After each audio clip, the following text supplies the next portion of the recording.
already. On the mic with me today, I've got Terralyn. How are you doing today? I'm doing all right. And I also have Bismarck. Bismarck, how are you doing today? Just living the dream.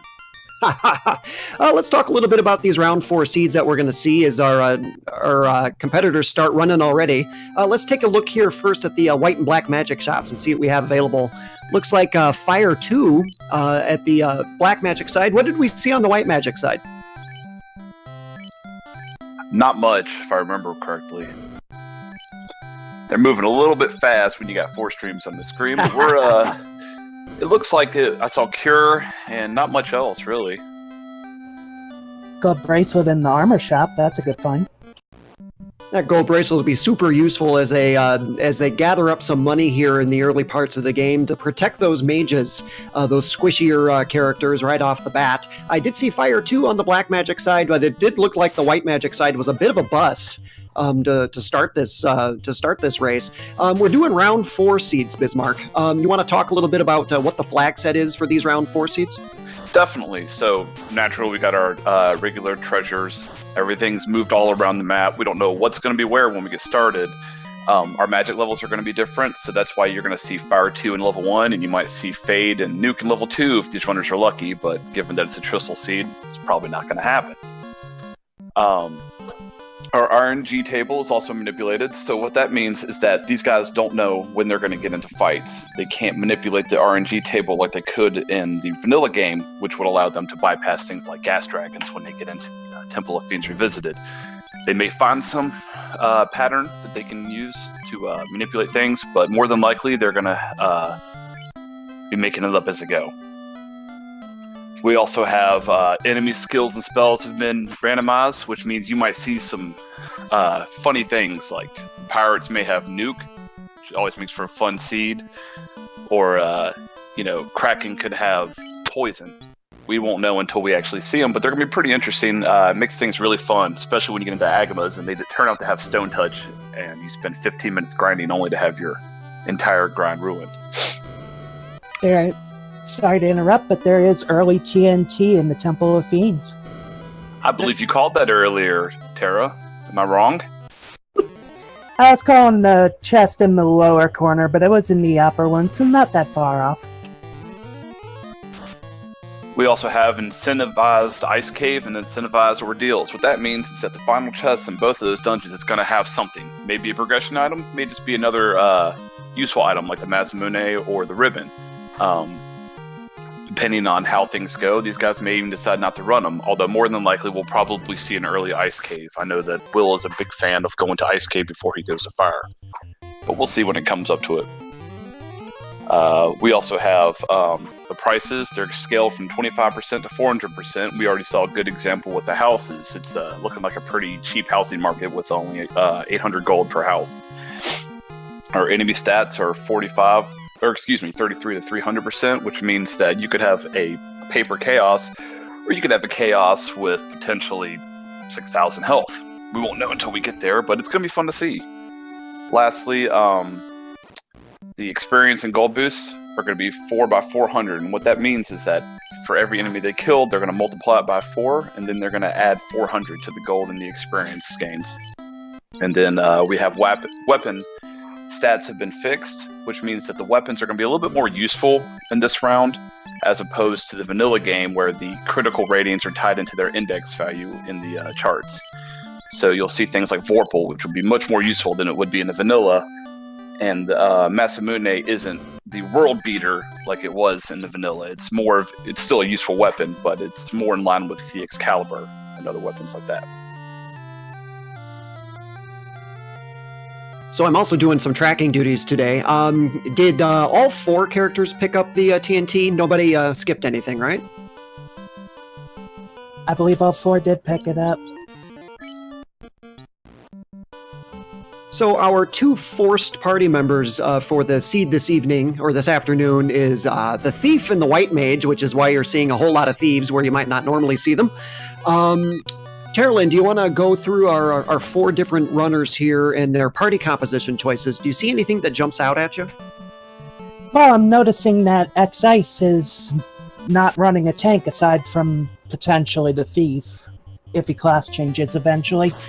Now, if the lower levels are stuffed with good magic, like your Fire 3s, your nukes, your fades, this could pay off pretty well, but if not, it could be a bit of a struggle for him in the later game when melee damage starts taking over.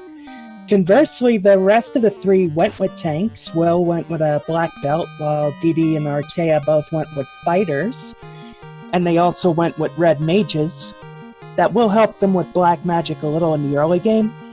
But if Fast or Temper end up in late level slots, they will either have extremely limited casts or be unable to cast it at all, meaning we may see grinding out of them. We got a Life, a Harm 4, and a Cure 4 over at the White Magic Shop in Provoca. And a big Ice 3 find in the Black Magic Shop as well. Those are very good finds, especially the Cure 4 and Life and Level 2, since the Red Mage pick those all up and serve as auxiliary healing.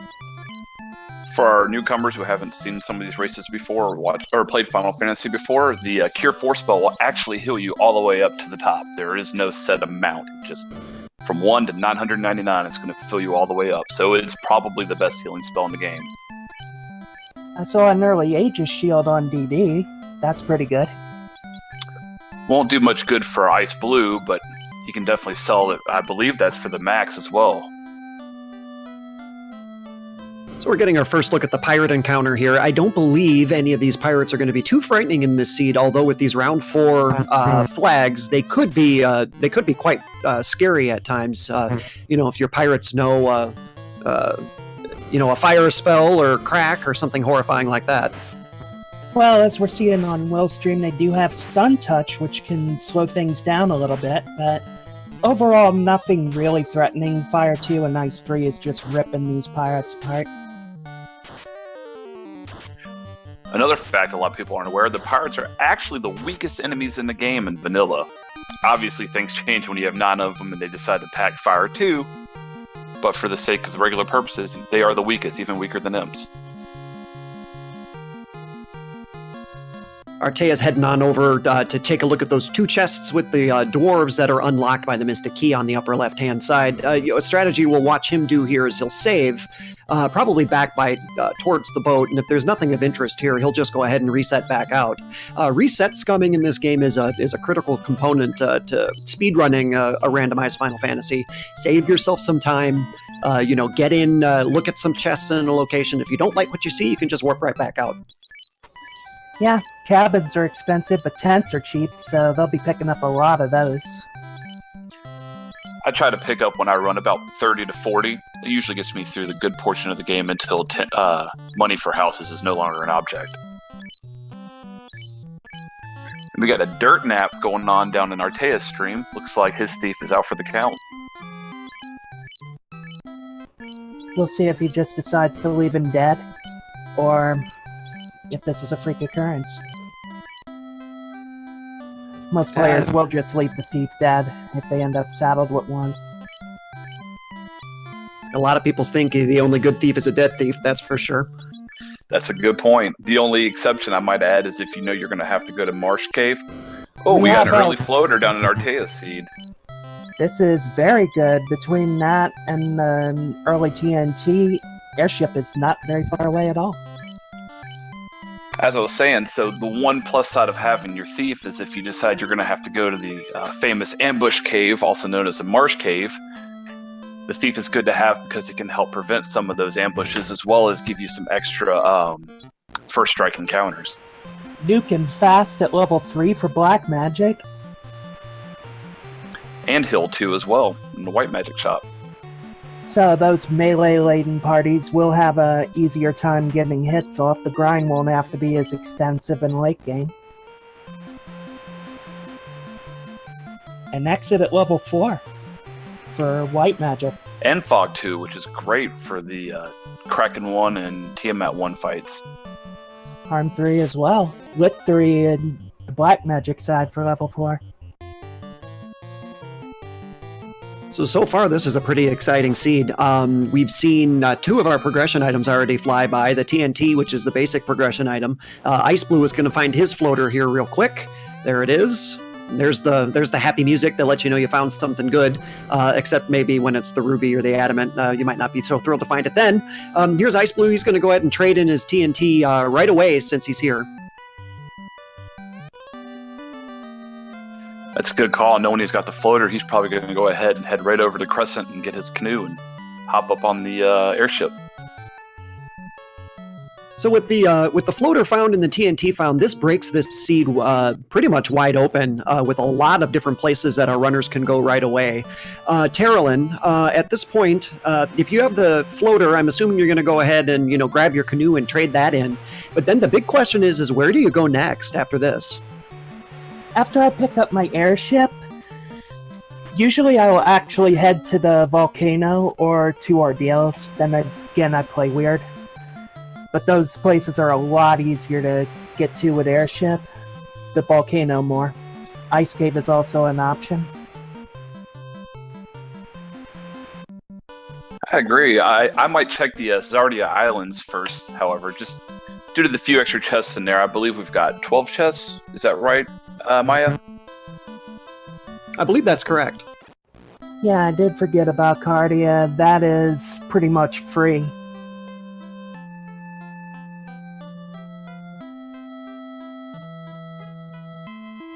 Looks like DD's having a hard time getting to his floater. The rest of, Ice Blue and Archie are at Crescent Lake picking up their canoes to go get their airships.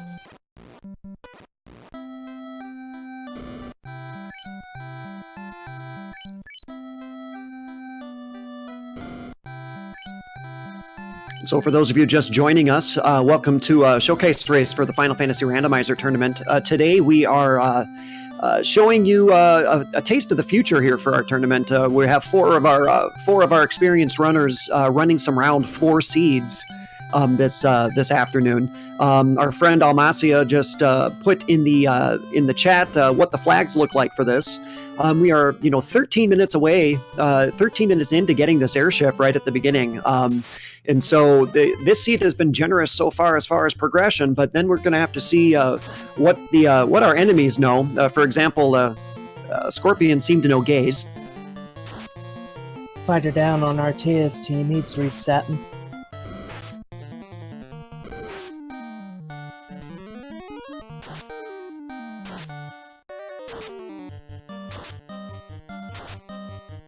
That can be scary when you run into these groups of scorpions and cobras with special spells, because they never come in packs of 2 or 3. It seems like they always fill up your screen.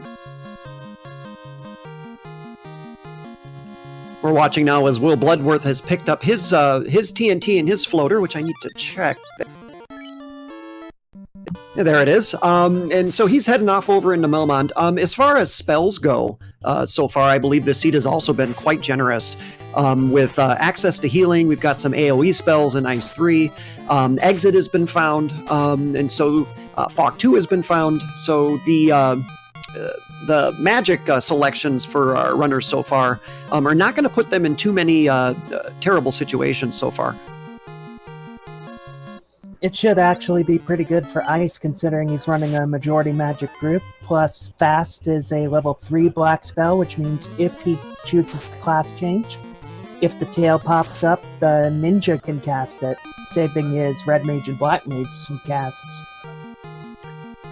And an opal bracelet find for Ardia in the Zardia Islands, as we call them. That's the best bracelet you can find in the game, equipable by pretty much any character that wants to wear it.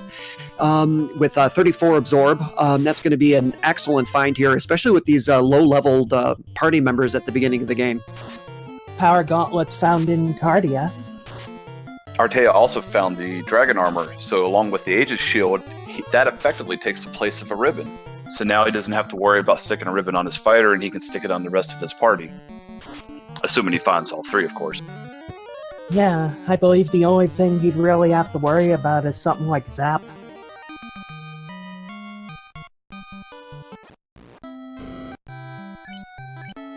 For those who are unaware, the ribbon is a very, very weak defense item. However, it is probably the best item in the game because it halves all elemental magic and protects against nearly every element and status effect, unless you happen to roll the very unlucky 3 out of 256 roll. Now, of course, we're going to watch these runners go in all sorts of different directions because the progression of the game is opened wide up, like we said earlier. There's Nuke and Fast that X-Ice Blue is picking up now. And Artie is going to go ahead and take another peek at Matoya. I don't believe he went there the first time. Will Bloodworth is grabbing his rod so that he can get into the Earth Cave later. And let's take a peek now in the Titan's Tunnel, and we'll see what's going on in those 4 chests. That's right, Will's headed down to him now. So far, not much. Flame armor's there. Looks like it's mostly junk.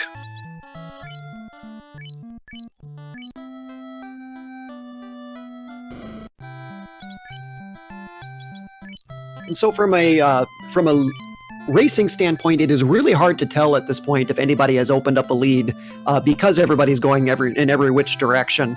The next major progression item that the players are going to be looking for at this point is the crown, which is still be hiding in a chest somewhere. That'll be the major item that will allow these players to finish this game. Also, taking a look for the bottle. I don't know if that's been seen yet, or if anybody's purchased it, and so people will be looking in item shops for that.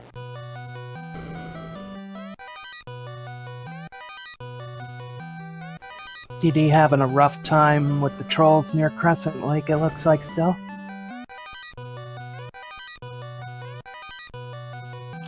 We got a question in chat from Ruble. He's asking what the full boost is. Basically, it is 5 times the experience plus 500 for experience and gold. And you're right when he says that the level ups drop off after a bit. However, we have a few grinding places that we tend to overutilize sometimes, such as the Agamas, the Eye, even the Red Ds that we'll do over and over again. We'll probably see that here soon. I imagine the next dungeon after Ice we'll see is probably going to be Volcano. I imagine so, since you gotta defeat the fiends to beat the game after all, and Volcano also has a load of easily accessible treasure. None of these runners are in go mode yet. Still looking for the aforementioned crown, as well as the slab. Me personally, I like to go to the Volcano first because of the second floor. It's just popping with treasure. However, after the second floor, the density gets a little spread out and can take some time. That's why some runners prefer to go to the Ice Cave. See a question in chat from our fearless leader, Feasel. Again, everybody should give lots of love and hugs and follows to Feasel for giving us some time on Speed Gaming today to run this showcase race. Feasel's asking whether or not the spike tile encounters in the randomizer here, whether or not those are randomized in this round. Right now, in this randomizer software that we have, that is not an option. But I do know that our lead dev Enterper is looking at it. Might be something that we implement in the future. Meanwhile, up on the upper right-hand corner of your screen, Will Bloodworth is picking up some gold bracelets at a relatively cheap cost. Looks like what is that, 18,000? And pro rings right next to it. You get those 2 items together, and you're well on your way to having some good protection for your squishy mages until you find the opal bracelet and those ribbons. Yeah, that is extremely cheap. In the vanilla game, gold bracelets go for about 50k, and even the pro rings are pretty cheap at about 8k.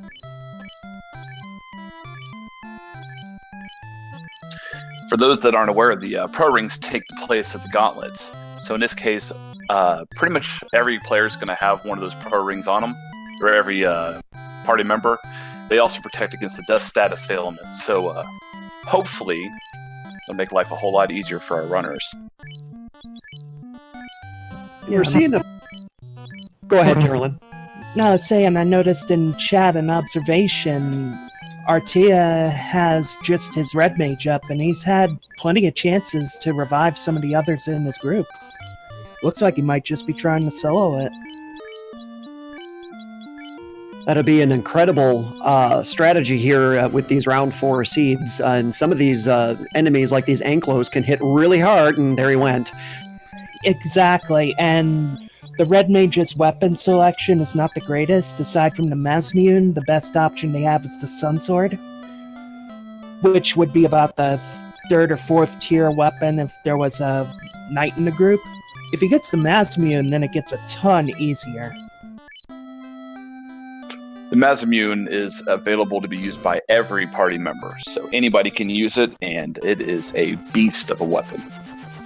Absolutely. So Ardea is going to go ahead and try to do a solo ordeals run to see if there's anything of interest here. If there is, we might see him probably warp on out, and his red mage is going to have an advantage in leveling over the other 3 runners. Will checking Warp in Crescent Lake, and he can't learn it yet on the red mage.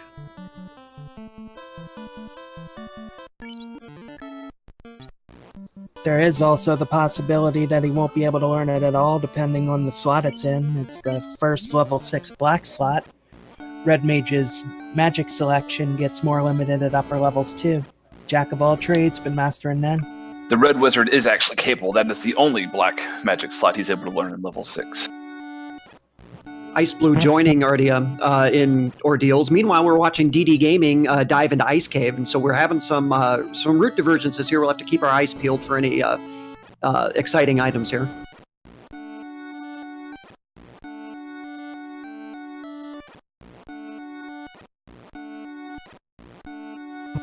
Next ice going through ordeals. Remember that these teleporters are randomized too. And there's always the danger of soft locking. Correct me if I'm wrong, Maya, but I believe it's 30 teleporters and you soft lock. It's around 30, we believe, maybe give or take 1 or 2 on either side. I'm not entirely sure of the exact progression or reasoning why it occurs. I do know that we have some people in chat that are pretty knowledgeable about that, but you do need to be super careful. Like you're watching Ice Blue, just leave on out so that he's avoiding that possible soft lock. If he had Warp, he would be able to actually take a step backwards whenever he goes through the wrong one. However, without having it, it does make this a little bit more difficult. Yeah, having to start from the beginning can be a real big time dump after a while. And he's through the maze, and now he's going to fight his nightmare and then see what's in these chests. And we have a slab. wow, there you go. Ooh, that's a big find. So now Ice Blue is effectively in go mode. He's still looking for the bottle. However, there's only a handful of places left that it could be. So he's... Oh, no, excuse me. He doesn't have Crown yet. I'm sorry.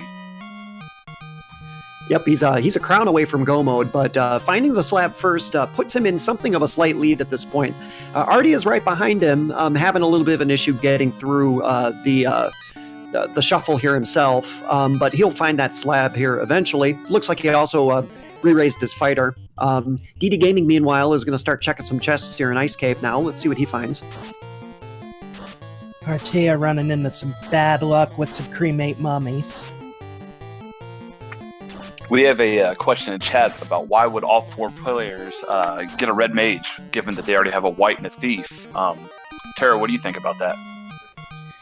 Well, you're definitely trying to leverage the versatility of the mage. You're counting on your good spells being at lower levels and in slots the red mage can learn. It pays off more if you have a forced white, because at lower levels, as we see the Thor hammer and one of the ribbons and ordeals.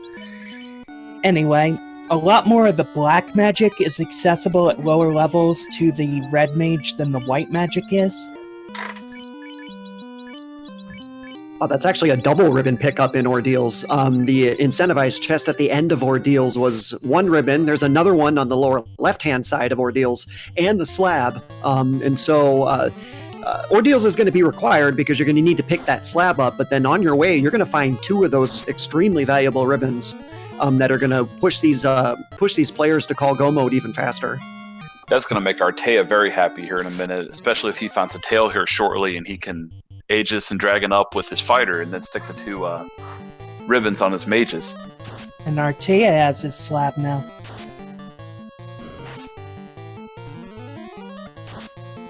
DD's fighting the forced Frost Wolves encounter down in the bottom left, and it looks like they have Stone Touch.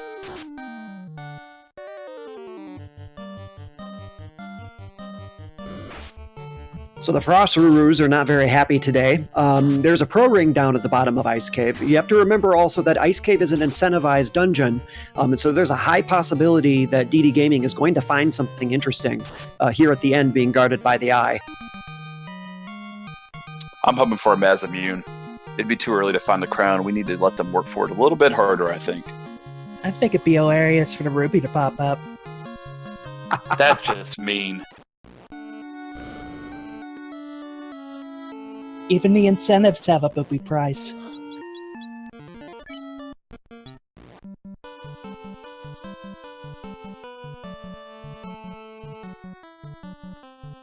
And so DD Gaming is nearing the location of the Eye, and we'll see what the incentivized chest is there. Looks like he's going to keep his White Mage stoned. I don't know if he has access to a soft potion or if this is a strategy to just keep that character safe for a bit. DD Games is now fighting the Eye. Let's see if he's a paperweight or a heavyweight.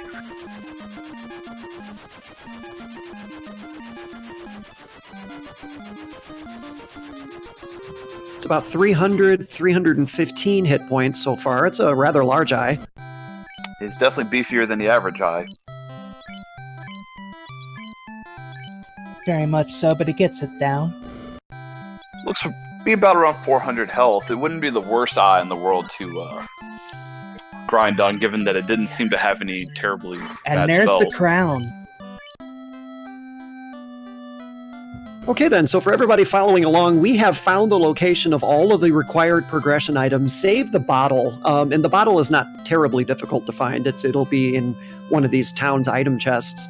But other than that, it looks like we're going to be calling a go mode here pretty quickly. So Terralyn, DD Gaming finds the crown early. In my opinion, this is a bit of a trap for him because he may be incentivized, so to speak, now to go open up all those crown chests and not go to ordeals quite yet. That's right, but a lot of them are easy to get. The ones in Dwarf Cave are a little bit of a hike, but no fights. The ones in Astos' castle are easy, same with Chimeria, Alphaland Treasury. Really, the only place this will mess with him is if he gets the idea to try to go after Marsh Keylot Caves. Chests, rather.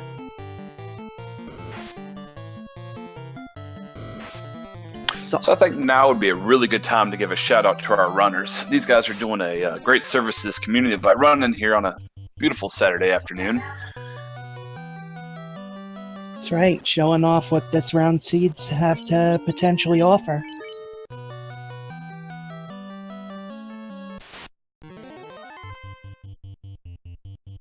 Oh, Will found the wear sword. We all know how important that is. Yep, pretty important. Ardia completing his tour of ordeals. Ice Blue has made the call to go to Ice Cave next. He's going to be absolutely thrilled with what he finds down here. To the question in chat, they have the footer, but they're not doing fire? No, because two areas are incentivized in this round, ordeals and Ice Cave. And most of the runners have chosen to take on one or the other place first. Get those out of the way. Correct. They have a higher density and they're significantly shorter than the volcano as well, which helps out. And DD's fighting Astos. With the Wait. levels he has, even with two people stoned, it shouldn't be that much of a slog. Astos, I thought he was a king. Who'd have thought? That humble old king turns out to be a dark elf. But he has so many nice bats in his castle. I thought that he just kept them around for company because they were friendly. I guess we can all be fooled sometimes. So Will Bloodworth also finds his crown down here at the eye chest. We'll see. Looks like he's going to stick around a little bit and do some grinding on this eye for some experience. Probably a smart call, and he has that black belt, so where the others haven't really found that one key weapon, the black belt eventually builds up into being one by himself. So there's a question in chat, wouldn't fire grind help out for a lot of unrunnable fights? It would. However, because there's a forced thief in the parties, by leading your party with the thief, it actually assists with the unrunnable encounters. You can run a little bit quicker, and you tend to not get ambushed, as well as getting extra first strikes. Exactly. The other thing with Will grinding on this eye is because he has the black belt, it's going to require a lot of levels to be any kind of decent offense. Once you start getting into the low 20s, you really see it take off, but typically most runners in these randos will either take the black belt to about 32 or 42. With fast, we may see him stop at 32. That's very true. In round 3 and 4 seeds, 42 is usually the goal, but with an early fast, like you said, it's advantageous to maybe stop around 32, since you're going to get those extra hits. And there's the tail in the volcano and the big cluster of chests on the second floor. I know Artea's happy to see that. Yep, it opens up his armor options. It also makes these spellcasters that much more potent. It enables warp for the red mage. A lot of good stuff about to happen. Artea also found the white shirt, which is an amazing item. One, it has great defense for the white mage, and 2, it casts Invis 2 on all your characters. Yeah, 2 or 3 casts of that, depending on how much your opponent hits, and you're almost invincible to physicals. Almost. That's correct. I think Maya can confirm on this one, but I believe Fog 2 is actually more useful initially, at least for the first cast on enemies like Kraken and Tiamat, where they hit multiple times. You know, I tend to agree. I like using Fog too, especially when your characters are lower level like they are right now, to beef up their absorb and beef up their armor levels a little bit. It's, you know, not just for the fiend encounters, but for everyday encounters too. With the percentages as souped up as they are in these round 4 seeds, any little bit of extra armor you can find is super helpful. Fire 3 and Temper at level 5 black. That is about the upper limit of spell levels where Temper proves useful. You get more casts of it, especially as bloated as the levels are going to end up with this enhanced experience. That's correct, and for those who aren't aware, Temper adds 10 to your attack, and it does stack, so you can cast it multiple times. A lot of strategies will involve casting fast, maybe on their black belt to start out, and then from there just casting Temper on them, depending on what kind of boss we're fighting and how much health they may have. It just snowballs, and if you've played the GBA or PSP versions of Vanilla, you know how good it can be. Thankfully, it is fixed in this randomizer to also work on the NES version. In Vanilla, it doesn't. Yeah, it's truly a broken spell. So we're 33 minutes into this round, and so this would be a good time to just do a quick reset of where we are as far as this race goes. This is a round 4 seed of the Final Fantasy Randomizer. We have 2 forced party characters. Those forced party characters are the Thief and the White Mage. The TNT was found extremely early in the Temple of Fiends. First or second chest to open in the game, followed almost immediately by the floater, which the dwarves were holding up in the upper chests for them. And that broke this seed wide open for our 4 runners, and they've been going in every which direction ever since. The crown is in the ice cave. The slab is in Castle Ordeals, along with 2 extremely important ribbons.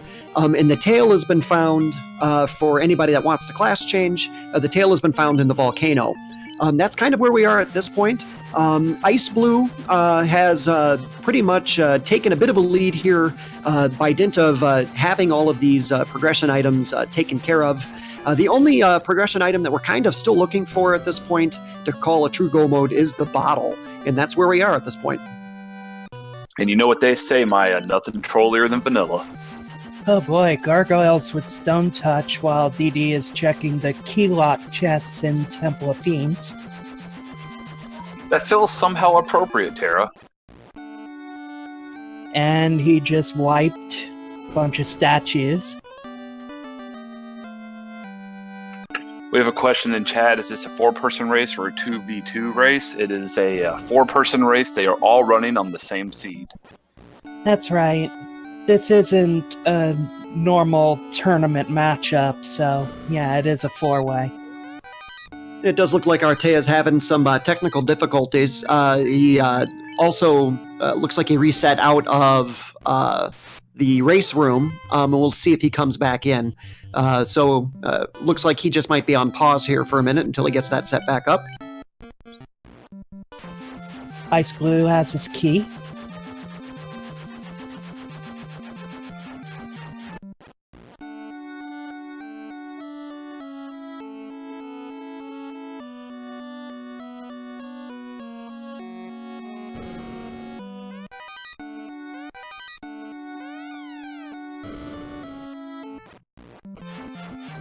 Will is heading over to the Temple of Fiends to see what he's got in there.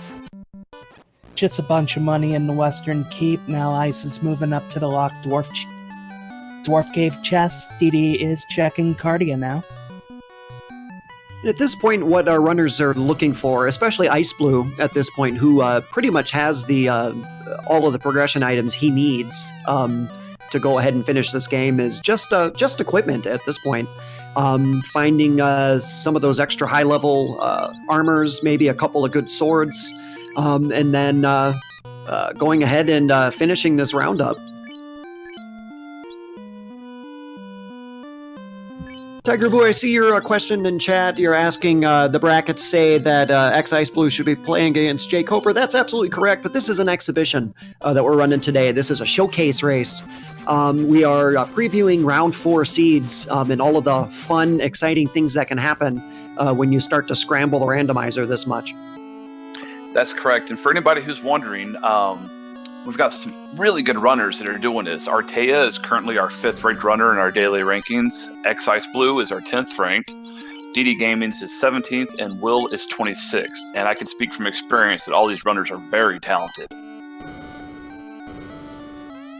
Looks like Will isn't happy with what he found in Temple of Fiends and resetting. Just money, a giant sword, not really much there.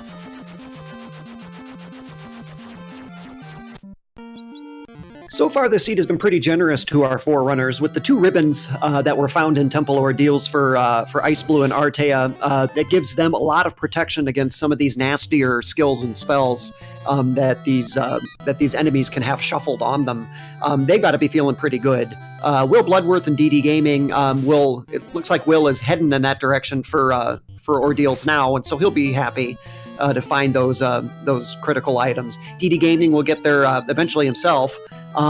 So as far as the enemies go at this point, I have not seen too much that really frightens me as a runner, and is really going to give them any sort of concern. DD has found the vanilla bottle. Yeah, I agree with you, Maya. The thing about that is if you haven't seen it yet, you're going to see it eventually, and that's where it starts to get scary, when you get the beefier enemies that may be able to attack you before you can kill them off.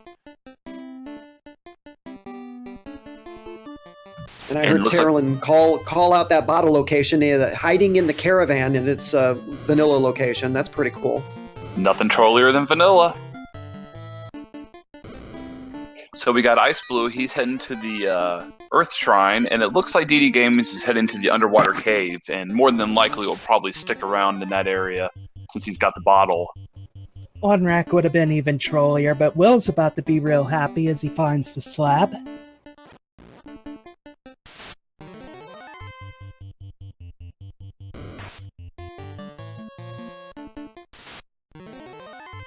And DD's still going through the waterfall to get the cube and see what's there. He's still looking for weaponry. Artea is currently in the ice cave, and it looks like we got a pajama party going on over there. Yeah, it does look like he went ahead and finished up his class change, and went from the little kitty light warriors to the big adult light warriors. But there's still a pajama party going on. Of course, the thief has a dirt nap as usual. He's just doing an important job. Gotta make sure the floor is okay. Really, he's just rolling out the red carpet for the rest of the Light Warriors. Will Bloodworth picking up his second ribbon. That puts him in something approximating second place at this point. I think Ice Blue's a little bit ahead of him. They both have the slab and have finished the crown shuffle at this point. Ice Blue, however, is working his way through another Fiend dungeon. It looks like after that, Ice Blue, boy, we're 40 minutes in and we found all of these items, but nobody has taken a Fiend out yet. I think we can all agree, we're very careful to say who is so much in the lead as much as they have an advantage, because as we all know, when this randomizer, things can change on a dime, especially when you start getting to the Temple of Fiends Revisited. With Kraken 2 and T-Mat 2, they can hit like Mack trucks, and it will ruin your day. I fear Kraken 2 more than I fear Chaos in some seeds, especially if he's 8-hitting for about 900 damage to a fully armored knight. Absolutely. There's nothing more demoralizing to watch your black belt just get destroyed. And Oh! Will gets his slab translated. Yep.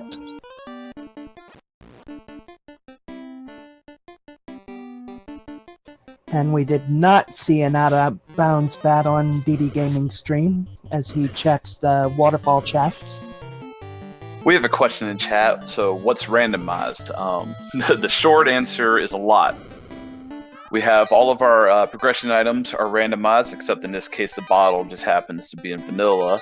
Our prices are randomized between 25 and 400%. Our enemy stats from HP to strength and so on are between 33 and 300%, as well as our experience and goal boosts are randomized. We also have incentivized Ice Cave and ordeals, as well as randomized magic shops, which is why you see level 3 Nuke and level, I believe 2 Fade, is that correct?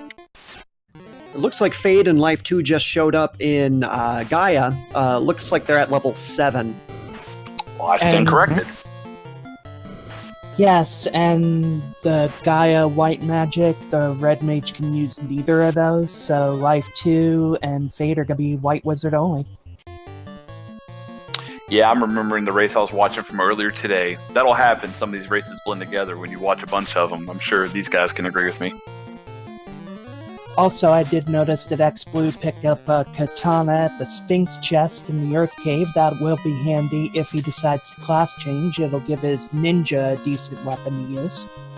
Especially in the weapon stat fixes, when they're on, the katana actually has the highest crit rate among all weapons, which would be really useful for the ninja. Tiger Boo, I see your question in chat. You're asking, what is Incentive Ordeals and Incentive Ice Cave? Those are 2 dungeons in the game that you can place an incentivized chest in. You can sort of force the randomizer to put something interesting in the last chest in either of those 2 dungeons. In the Ice Cave, it's the one that's guarded by the eye. And in Castle Ordeals, it's the chest that's guarded by the zombie dragons. We can, if you check those on the randomizer, you can force the game to put something interesting in those chests. Generally, progression items or high-level armors or high-level weapons. And to answer the question that just popped up in chat, Int is not fixed to scale, so spells will do the same damage whether done with a minimum Int Knight or a max Int Black Wizard. Will Bloodworth showing us that he found Out of Bounds Bat. Out of Bounds Bat is the friendliest bat in the game because he spawns in an area that won't bother a character. He's the battiest bat that ever batted down in the lower left-hand corner of the waterfall. That's correct, and we'll get to find out what the bats can really be like on Ice Blue's stream here shortly. I'm sure Jay Coper, if he's in chat, can attest that they can be some of the meanest bats on the planet, especially when they don their NFL jerseys and pretend to be Ray Lewis. Oh my god, they can be so trolly. I saw one last night. The little hall right before Lich, where Ice Blue is going right now, a bat slipped in there and went up towards the door. There is a way to get past them, but it's very, very difficult. It's actually a frame-perfect trick, and the only problem is you don't know what frame the bats are going to move on, but you can actually switch places with them. And Ice Blue throwing everything he has at Lich. Lich is down. We have our first orb on Ice Blue's screen.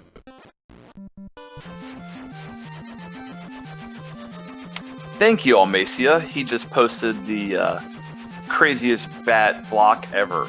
If you want to check out the clip in the chat. I just saw the mage staff pop up in the waterfall as Will was grabbing stuff. That can prove to be handy for the characters without AoE, though this late in the game its usefulness is much lower than if it would have been found early.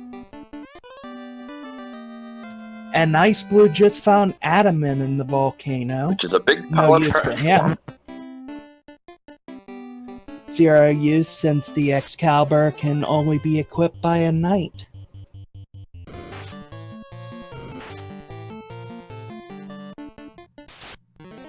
Artea bypassing the Agamas and just heading straight to carry by the look of it.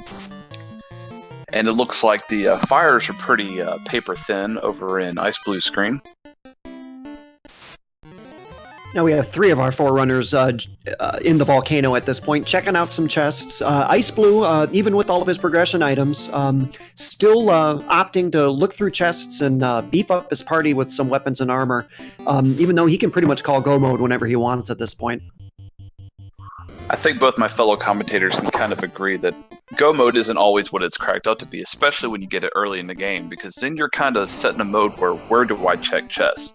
Do I bypass most of the chests in fire and go for the chests in air, since there's more of them and they're closer up, or do I go ahead and just go through them as I go? That's right, there's several different types of go mode. Obviously you have the progression one, which everyone has to get through, but you may be good on weapons, but have paper-thin defenses, or the other way around. You could take hits from a truck, but barely be able to kill an imp in any decent amount of time. So, yeah, it becomes a struggle. Do you check every single chest, or do you just start looking for large clusters like Excise is running into right now? And Ice Blue is going to find over here, besides the tail, which he'll be happy to find, also over on the right-hand side of this treasure chest room is the white shirt, which is going to be super useful for casting as an item. Casts Invis 2, and there's nothing like a little bit of Invis 2 to keep Kraken from, wiping your entire party one by one. Now he has a rough call of what to get rid of to pick it up. He dumped an ice shield, and that'll hurt his thief a little bit once the class change goes through. Saves and steps back in. DD has finally hit Ordeals, and Artea is headed to Earth. For those that are new to the stream and unaware, what Ice Blue is currently doing is he's walking on the lava tiles. We also call them spike tiles. And what that basically means is that while he's walking on those, he cannot be attacked by enemies. So you'll see them do this a lot. And even though they take 1 damage per step, in the long run, it's much quicker to walk on these tiles than the regular ones. Haha, the ruby found. And Trolltastic. And we're laughing about finding the ruby at this point because ruby is in vanilla Final Fantasy is required to feed to the Titan so that you can go get over to Sage Sarda and pick up the rod so that you can finish the Earth Cave. But because we found the floater early, and you tend to find the floater pretty early in Randomizer before you need the ruby, in most runs the poor Titan goes hungry. That's right. Why bother to feed the Titan when you can just fly over to Sarda's place? I like to think of myself as an enabler. I like to give him the ruby even if he doesn't need it. It's kind of like the out of bounds bat. It just makes me feel warm inside.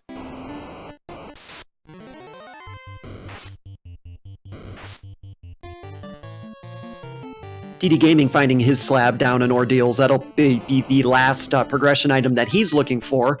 In fact, he also has the bottle, so he is able to go wherever he pleases at this point. He's the first of our 4 runners to have all of the progression items necessary to complete the game. But as we were talking, he will probably want to stop and do some leveling. Will is currently working on grinding the Agamas with his black belt. He moved him to the bottom slot in order to allow him to take the least amount of hits. And it appears the Agamas are pretty weak, so we might see him grind here for a little bit, at least to probably the low 30s, if I had to guess. That would be a good point, especially with early fast. Looks like X-Ice has the same idea, though he's going to raise his whole group up. Indurf, I see your question in chat. You say that you're more familiar with the vanilla game, but this one seems to have movement sped up and encounter rate way down. We do have some conveniences that we've added to this randomizer. You can press B to run, so to speak, so you're watching our characters sort of run along through the dungeons rather than the old normal walking speed. That's been added, but as far as the encounter rate goes, the encounter rate has been randomized, and so the old vanilla step counter that you might be used to in vanilla Final Fantasy has been randomized, been scrambled, and so the encounter rate can kind of go every which way for a randomizer and from seed to seed. And yeah, as someone in chat, Raina, I saw it. Yeah, a lot of the animations are sped up as well. They step forward, step back a lot faster.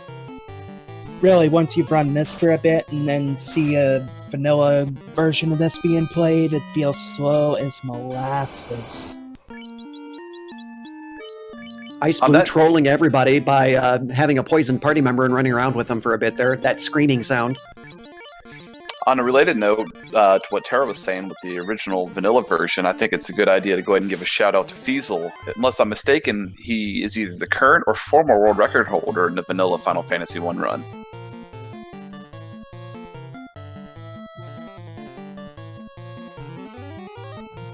And so we're getting our first look at Carrie on Ice Blue's screen at this point. This is the second fiend. Casts Dark, which is about the best attack you can hope for, since Dark does pretty much nothing. And he seems to be pumping up his thief with the power gauntlet and the fast spell.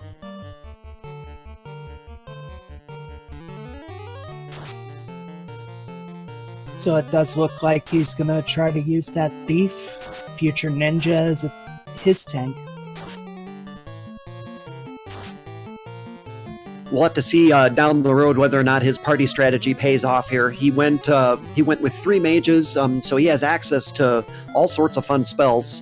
Double nuke with the red and the black mage. But boy, he does not have a tank up front, and we're going to see whether or not that comes back to bite him as we go into the latter stages of the game here. I don't know about you, Maya, but I love the tank in my pajamas. You know, the thief, especially the ninja, has some positives. It can learn some black magic spells, and has a great ability to run from encounters and also strike first. So they're nice to have around. But in these round 4 seeds with the enemies, that can roll up at multiple hundreds of percentages of their usual strength, he's taking a chance here by not going with a more traditional tanky fighter or black belt up front.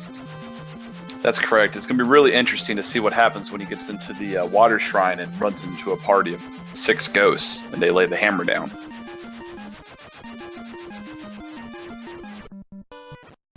Looks like DD's doing a little bit of grinding on the zombie Ds and ordeals. Will is apparently backtracking through the volcano, and X-Ice is grabbing his class change.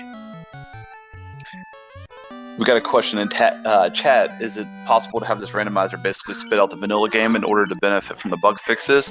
It absolutely is. And in fact, if you've never run this game before, it's almost recommended that you try that first and see how you like it before you hop into the randomizer and completely change the way the game works.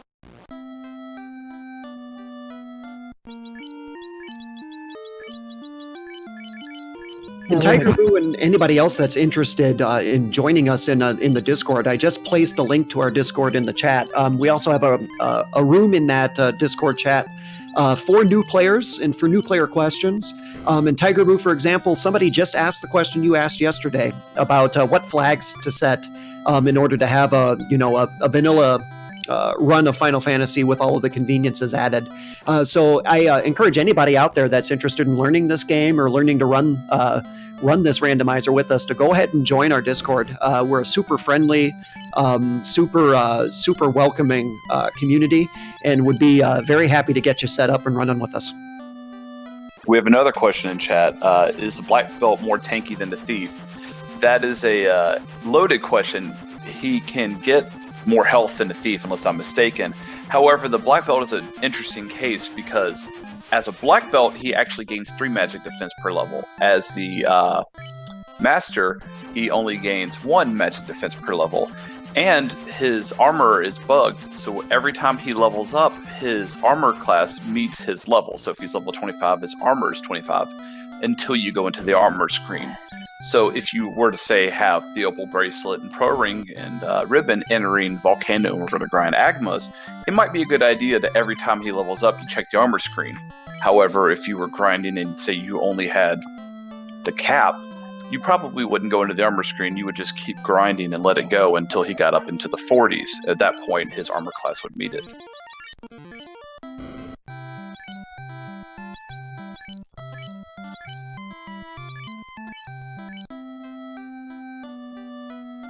There's a lot of interesting bugs in this game that really give it its charm. Very much so, both good and bad. The strategy for the speedrun is just so much different because you don't have working temper in the NES version, as well as other spells like that.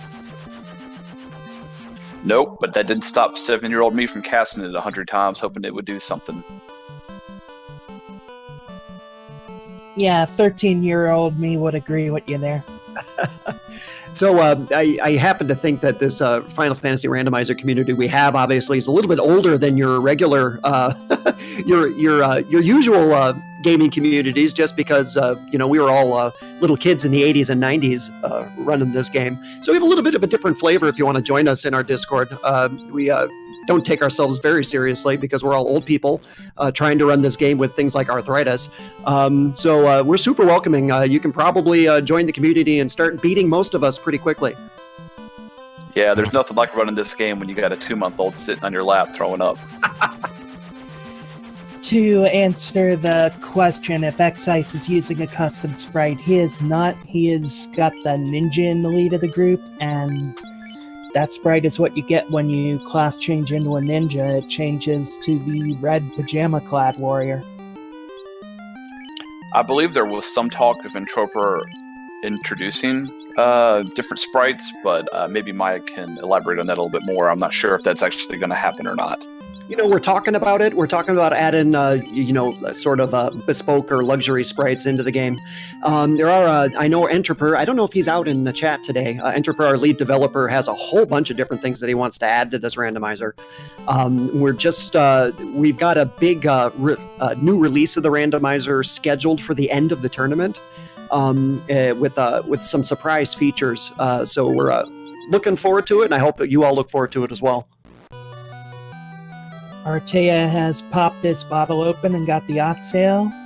He's headed to Lufenia right now, but eventually the Sea Shrine's going to be open as well.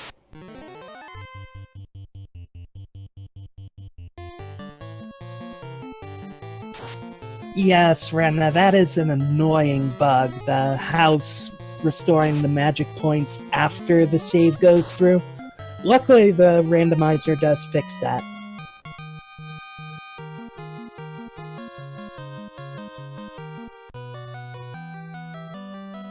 As magic heavy as these groups are, they would all be having a bad day if they couldn't recharge their magic charges so easily.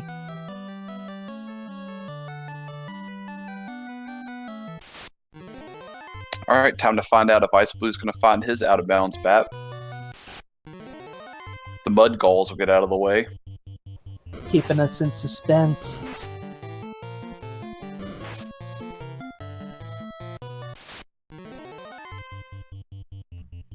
So we're coming up on 1 hour now into this seed, and it's been a fast one. We'll do a quick reset. Most of the progression items have been found at this point. The TNT was in the Temple of Fiends. The dwarves had the floater. The crown was hiding in Ice Cave. The slab was hiding in Ordeals. And the tail, which is not required but is probably going to be pretty useful for all 4 of our runners, was hiding in the volcano. X Ice Blue holding a slight advantage at this point with 2 orbs lit, with Artea right on his heels. And with Ice Blue picking up that cube, he is very close to being able to finish up the Sea Shrine, as well as Sky Castle, and light those last 2 orbs, with Artea right behind him, like I said. That's very true. However, Ice Blue is doomed to find 4 War Mechs on the Bridge of Destiny now that he didn't find the out-of-bounds bet. It is so, right? What a shame. So for my 2 co-commentators, since I've not talked to the 2 of you before, we've got a super important question to ask. Are you Team Tyro, or are you Team Tyro Steak? I gotta say I'm Team Tyro. I lean a bit towards vegetarianism in real life, so gotta leave them be if you don't All gotta right. tell them. I dig it. So I've got one Team Tyro person with me. I'm feeling good. We're gonna make it 3 for 3, Bismarck?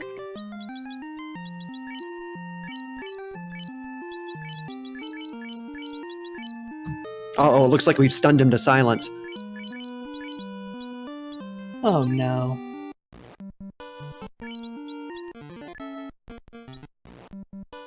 Well, while we wait to hear back from Bismarck on whether or not he's a good Tyro lover or a deviant Tyro Steak lover, we'll go ahead and we'll take a peek at Artea, who's making his run now over into the Mirage Tower. Go ahead and finish that. There's several chests available here. And so now it's time to start looking at players like Artea or X Ice Blue, who's going into the Sea Shrine, to see whether or not they're done checking chests or whether they're going to keep looking for things. I apologize for that. I had that previously spoken about 2-month-old who wanted attention. So, yeah, I am a big fan of Team Steak. Medium rare, please. T-bone preferred. Looks like X-Ice is just gonna head straight for Kraken, getting an unrunnable encounter for his trouble on the basement floor there. I have found that in my runs, if I am beyond all hope and I know that I'm going to end up forfeiting, I find the Tyro before I decide to forfeit and just give him a piece of my mind because, hey, it makes me feel better.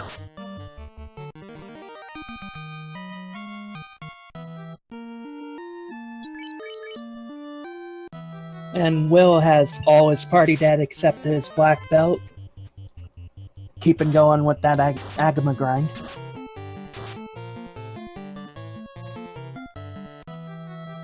That beefy black belt may end up paying off in TOFR too. Well, TOFR.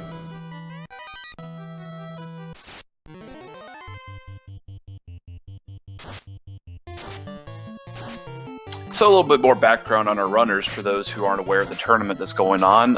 Will Bloodworth is currently in the 3rd round. He has previously beaten Zarbi as well as Buffalax, both 2-0, and is currently facing Miut, our favorite Ruru player. Artea is currently in the 2nd round of the Garland bracket, which some of you might refer to as the losers bracket. He's facing Silverfire after losing to Bratster 2-1 and beating Gentleman Joey 1-0. X Ice Blue is currently 1-0 on Jay Cooper in round 3, having beaten Gentleman Joey 2-0 and Bratster 2-0, and could potentially see Will Bloodworth either in the finals or in the Garland bracket finals if they continue to follow these paths. And then DD Gaming's was eliminated in round 2 of the Garland bracket 1-0 by Purity the Kitty, having beaten Magias 2-0 and losing to Files 2-0. Looks like Artea is also skipping most of the chests and just heading straight for the Fiend. Yep, so it looks like we have at least 2 of our runners that have called go mode at this point and are going to go ahead and do a sprint to the end. DD Gaming and Will Bloodworth will probably be right behind them here. Both of them are loaded with their progression items and are starting to work their way through their Fiend shuffle now. Yeah, Will may look behind with having no Fiends down, but the moment he gets that black belt going, the game's gonna whiz by.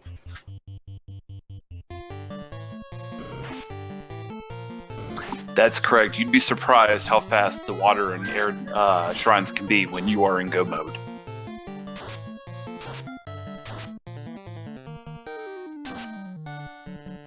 So we'll also do a quick reset of what these runners might have to deal with once they finish up lighting these 4 orbs and get down into the Temple of Fiends Revisited. Of most note is going to be the enemy stats for these round 4 seeds. Anywhere between 33% all the way up to 300% of their original strength. And that is scattered across all of the different statistics that those enemies can roll for each iteration in this seed. And so, for example, Kraken, who we all fear, Kraken could have 300% hit points, but 33% strength, or vice versa. And so, really, things we're going to be looking for here are how hard are these fiends hitting, and how high are their evade, and their ability to dodge attacks. With those two things in mind, these rounds could come to a screeching halt if one of these bosses here down at the end of the game, rolled up with something awful. That's correct. I believe my first ever race that I watched was a showcase race, and I believe it was round 3 flags where Tiamat 2 had the strength of 100 angry gods and proceeded to put the fear of God into all of the runners. I believe they all wiped to Tiamat 2 at least 3 times. We have Artea on the Bridge of Destiny, and X-Ice is hitting Kraken right now. Get your Warmech prayers out, chat. Yep, Warmech only comes out when chat asks for Warmech to come out, and Artea is on the Bridge to Destiny right now. So if you want to see Warmech, you've got to ask for him.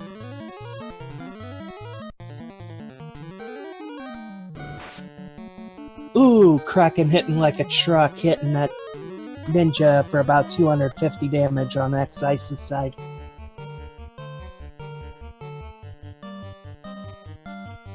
And so far, this has been a pretty safe seed for these 4 runners, but now you can start seeing that the bosses are starting to roll pretty high statistics, and we'll see whether or not anybody has any issues getting through these. And Artea just had a hero run across a Bridge of Destiny. I believe he only had 1 encounter, is that right? Maybe it was 2? It looked like 2.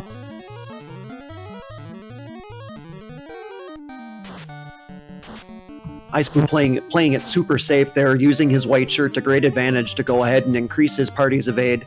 Takes Kraken out, but Kraken did have Blizzard, and so that'll be something to watch for the other runners to see whether or not. Oh, and man, he gets an encounter right out of the Fiend before he gets out of the Sea Shrine. That's brutal. This is why you always heal after the Fiends. You never know what'll show up with these randomized encounter tables. Hey, at least it wasn't a single sea troll, right? Meanwhile, up in the upper right-hand corner, we see Will Bloodworth going with a different strategy. He's knocked down all of his mages and thieves, and he's running with that solo black belt, just going back and forth, grinding on Agamas to get those. Get that level up on that black belt, already hitting for 6 hits and multiple hundreds of damage. We're going to see whether or not he's able to do a hero run and catch up to our 2 leaders here with that souped-up black belt. It's an interesting strategy, given how the enemies in this game haven't been particularly difficult up to this point. You almost have to wonder if that trend's going to continue into OFR or if it's going to completely reverse. I'm sure he's hoping for completely reversing, because he's got to know at this point he's probably running behind with this grind. Will's still going with his grind even after hitting level 32. Looks like he's going to go all the way to 42, possibly.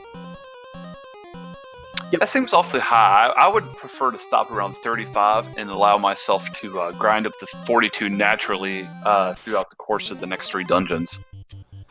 That would be a good call also, especially with early fast. Yep, and both of you are absolutely correct in that Will Bloodworth is making the gamble here that Temple of Fiends Revisited is going to be difficult, if not impossible, for a low-level party to get through. And so he's playing the long game here and banking on the round seeds, and that, like, for example, that 300% strength enemy is going to come up and put a screeching halt to everybody else's proceedings, and then he's just going to roll into town with his souped-up black belt and finish in first. It definitely wouldn't be the first time we've seen that.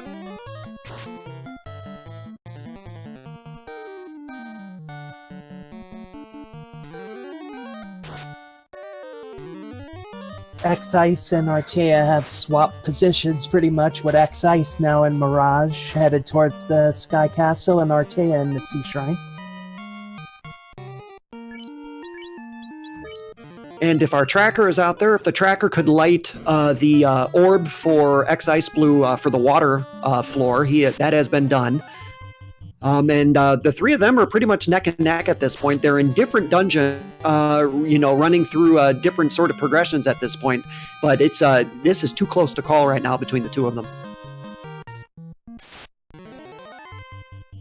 TOFR is definitely the great equalizer. I think we can all agree on that.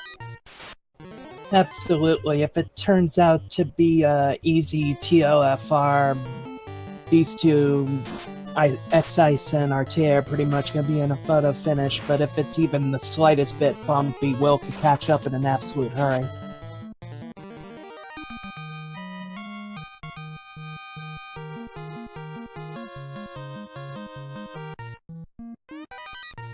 Meanwhile, it's important to not forget about DD Gaming down there in the lower left-hand corner. He's kind of in the middle of the whole progression here.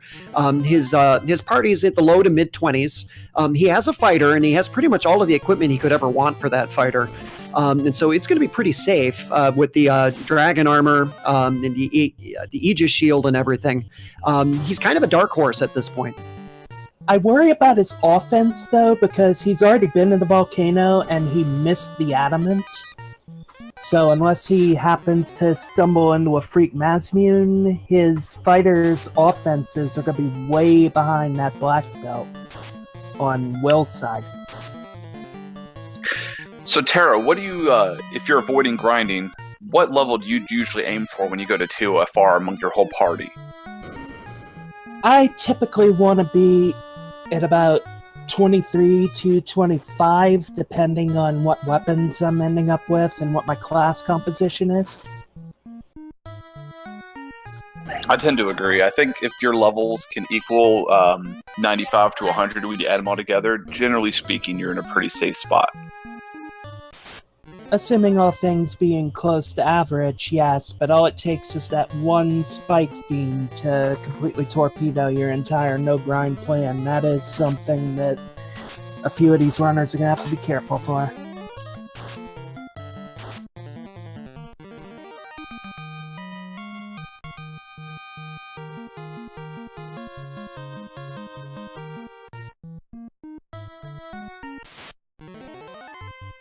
And so it looks like we are coming down to the wire here with X-Ice Blue and Artea, finishing up their respective Fiend dungeons. They're going to light their fourth orbs and probably hit Temple of Fiends Revisited very close to the same time.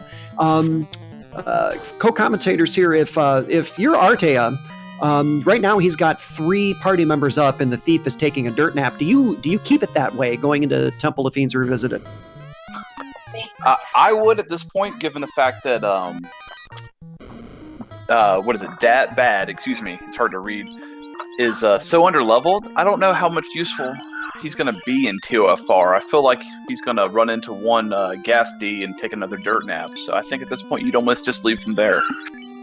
This is where I would disagree. Since all the fiends are on spike tiles and you know exactly where they're going to be in TOFR, you can shift that thief up to position 1 a step beforehand, pop a life spell on it, and even with tiny hit points, that's 1 turn that you can set up your big fighter or get some spells off that if you have the thief in the first position, he's liable to get hit first instead of anyone you actually want to keep around. And this is especially good if a boss like Kraken or Tiamat turns out to have brutal physicals. And X-Ice Blue is nearing the Bridge of Destiny himself, and so this is another opportunity for everybody to ask for Warmech to join him. Yep, let's see those Warmechs in chat. Get some prayers in chat for Warmech. Looks like Will's probably done grinding, if I had to guess. At 42, he's probably going to make a beeline for carry and turn himself into One Punch Man. Yep, here he goes. And again, the gamble for Will here is that he is hoping that TOFR is just so unpleasant and so annoying that the runners that have decided to not grind are going to run into some sort of trouble.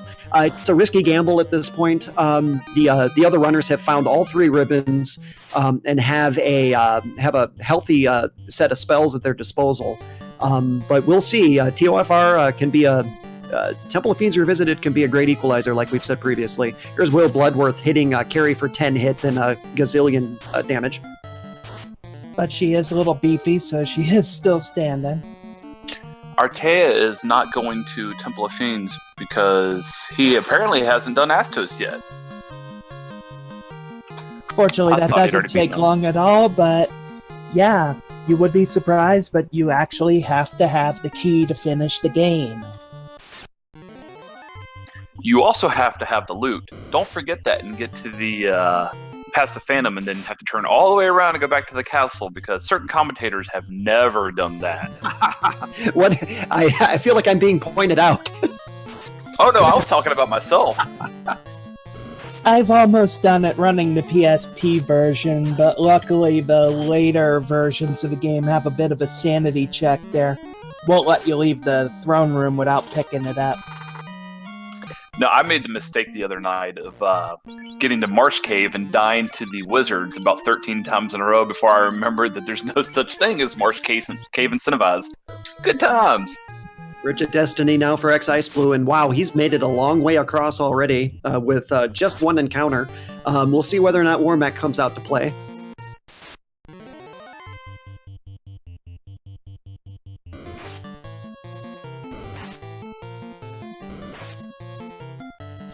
Will is now in Lavinia picking up his chime. Wow, that's our second hero run. I'm sure if Jake Coper watches this, he's going to want to pull his hair out. I hope someone's clipping these hero runs just to do exactly that.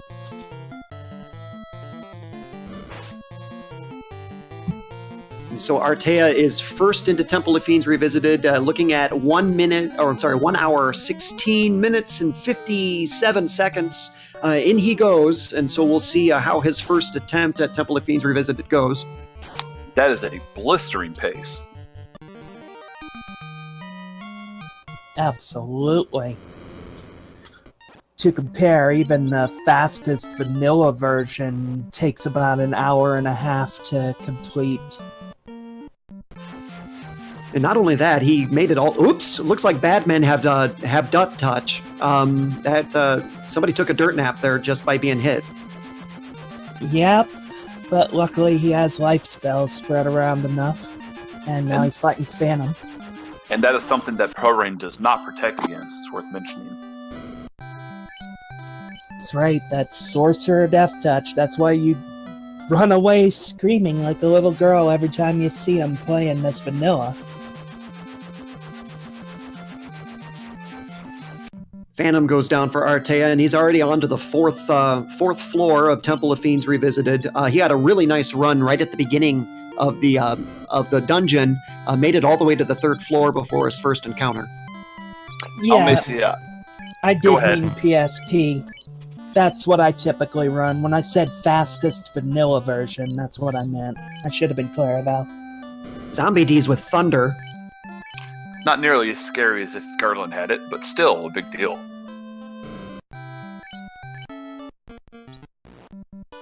That's more time you waste casting heal spells or using potions.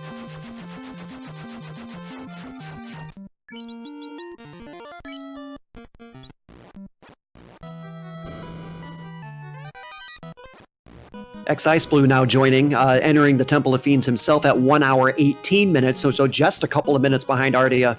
And we see the exact same strategy. He went ahead and reset the encounter table and made it all the way almost to the Phantom before hitting these gas dragons.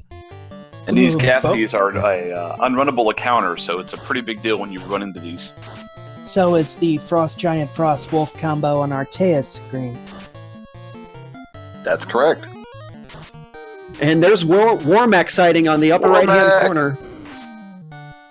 Our prayers And are Will's going to answered. take Warmech out. Or at Will least has given us die a show. trying. Here we go.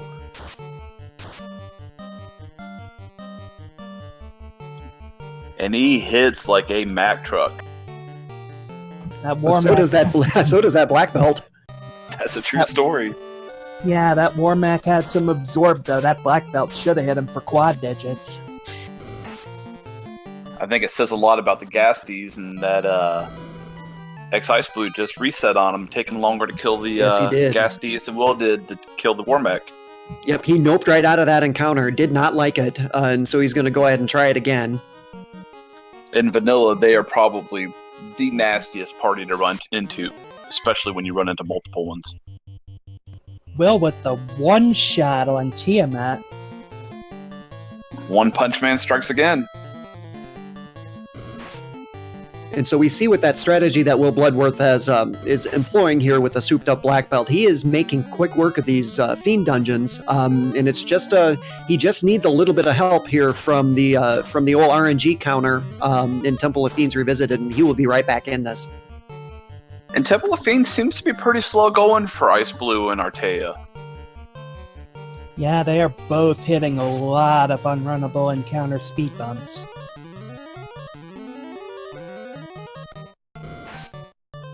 So maybe that hard reset may have turned out not to be the greatest idea.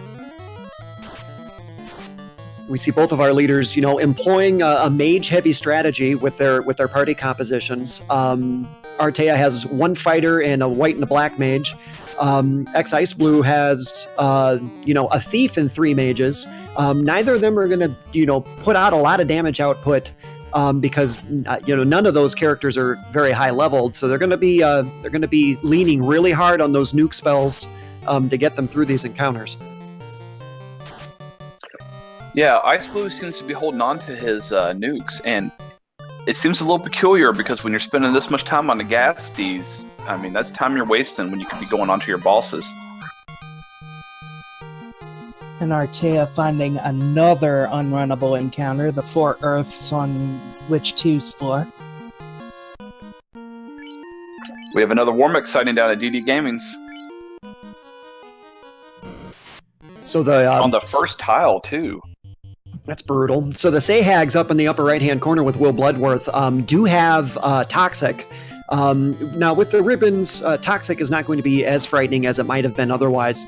It is an unrunnable encounter that has stopped Will Bloodworth in his tracks from the torrid pace he was on. And down on the lower right-hand, our leader in the clubhouse, Artea, is starting to deal with Lich. That's right, and even though they're not really going to hurt you, it's still an obnoxious spell to deal with because that's just time you have to sit there and wait for it to cycle through each one of your Light Warriors.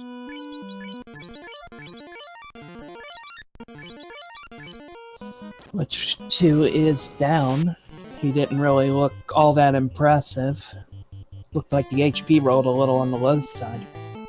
And we're up with Carry 2.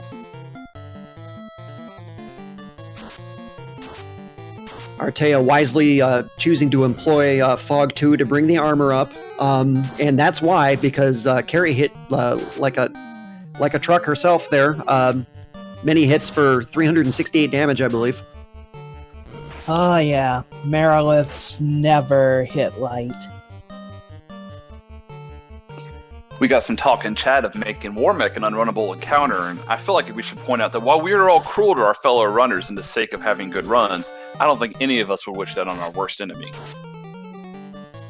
Carry 2 showing Bane. Again, not that frightening with ribbons, but that is one of those spells that has that 3 in 256 chance of getting through a ribbon and killing off a character. Yeah, it's not fun when that happens after spending half an hour running a grind session. Carry 2 is down, so Artea is about to move on to Kraken 2's floor. Yep, and that's sort of the moment of truth here. Kraken 2 is the secret final boss of many of these randomizer runs. It can hit with 8 or more arms and just wipe characters one right after the next.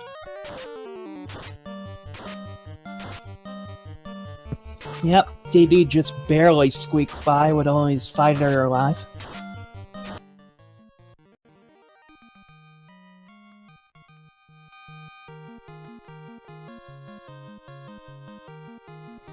Artea is at level 28 and 29. That is actually a pretty high level for the no-grind strat. We'll see if it pays off or if Kraken makes him regret ever coming into the Temple of Fiends.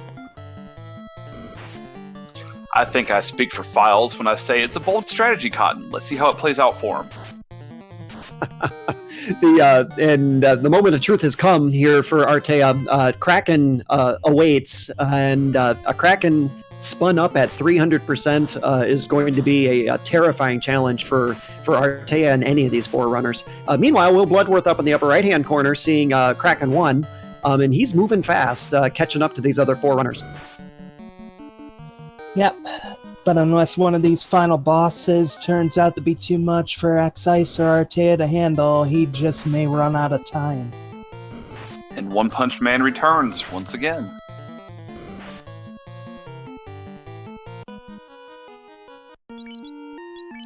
And Artea is bringing the thief to life for Kraken.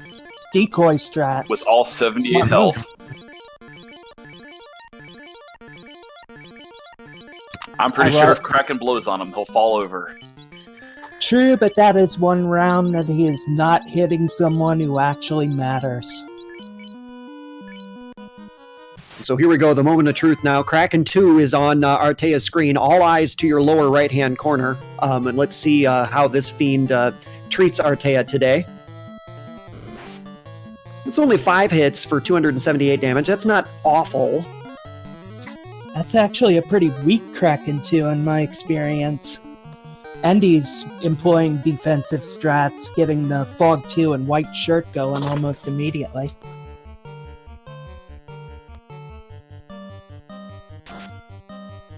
Kraken with Fire 3 taking the Thief down almost immediately. Of course, the Thief only had 78 hit points, so that's about what we expect.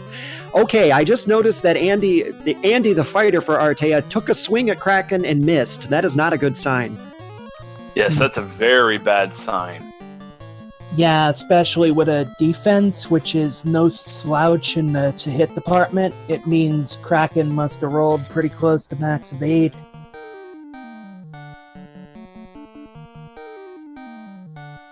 So Artea switching to spells here.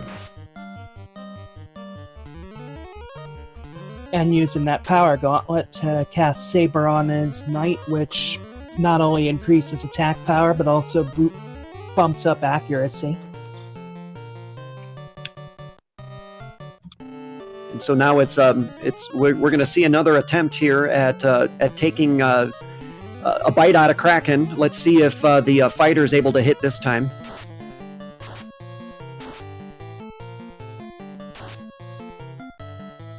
That's a pretty respectable hit, but it only hit twice.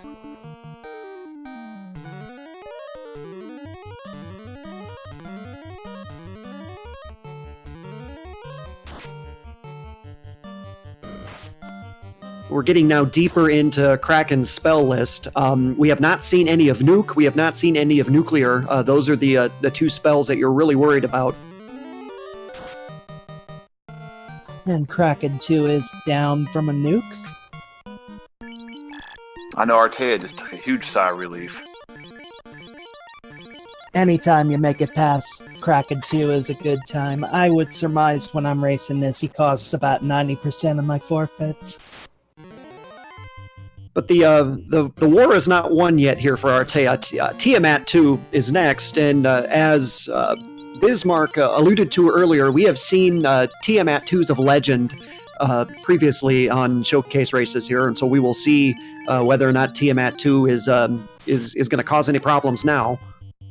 Artea employing the decoy strat again, bringing the thief back to life as he starts bumping things up, and there's Blizzard right away, getting rid of that. Well, I mean, he was cute while he lasted.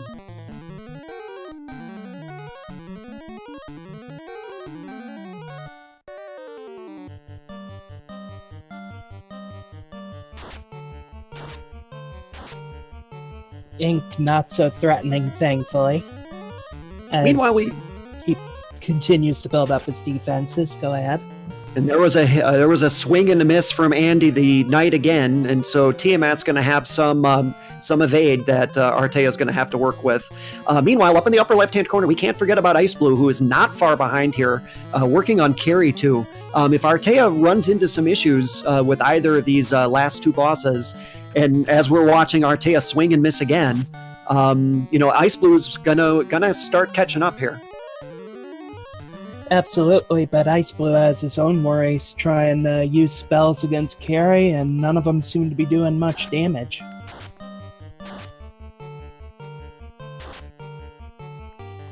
That's correct, and Carrie seems to be whittling away slowly but surely. And And Will that is ninja- officially in go mode. Also, that ninja is down, so absolutely no help from the physical side for X-Ice. It'll be interesting to see how Will handles this. I know he's going to probably house up and then start punching his way through the Temple of Fiends Revisited as DD Gaming is about to join him. And Artea is selecting his spells and attacks here very carefully. He is starting to run a little bit low on nuke and fade charges, which has done the bulk of his damage on Tiamat, and he still has chaos to come. He needs to be judicious and needs to be careful as he brings out the mage staff for 22 damage to try to figure this out. There was a slow 2-cast. That was brutal. That's very bad. Andy now is pretty much useless on Artea's stream with only one hit.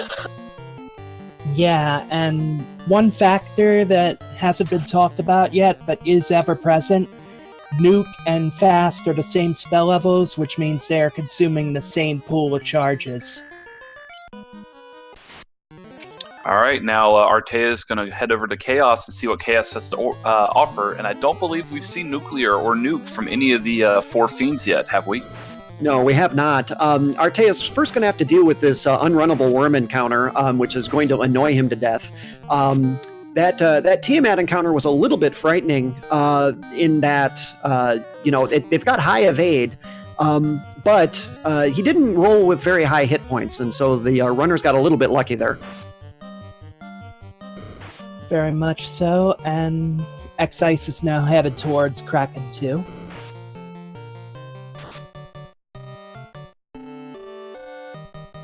Ice Blue is currently with 6 waters, which is an unrunnable encounter before he meets the final boss of the game, Kraken 2.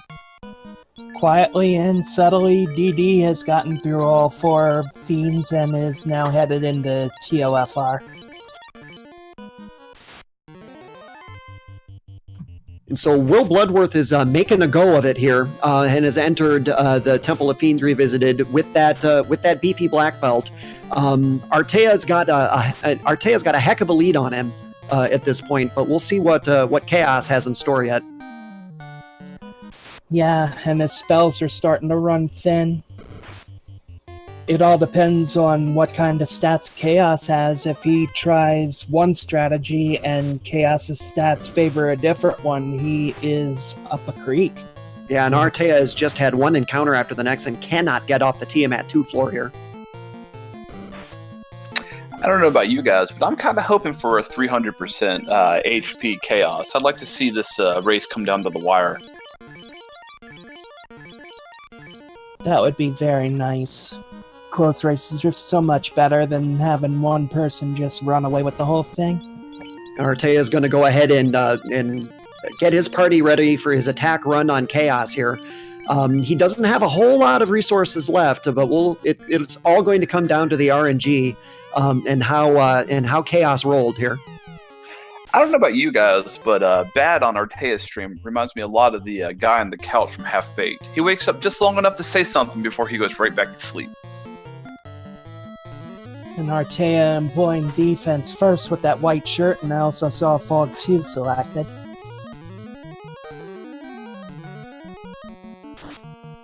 And good night. Goodbye to the thief again. He's worse than the vampire. I would still say it's worth the effort of a raise. Oh, for sure. You never know what these fiends will throw. Yeah, absolutely.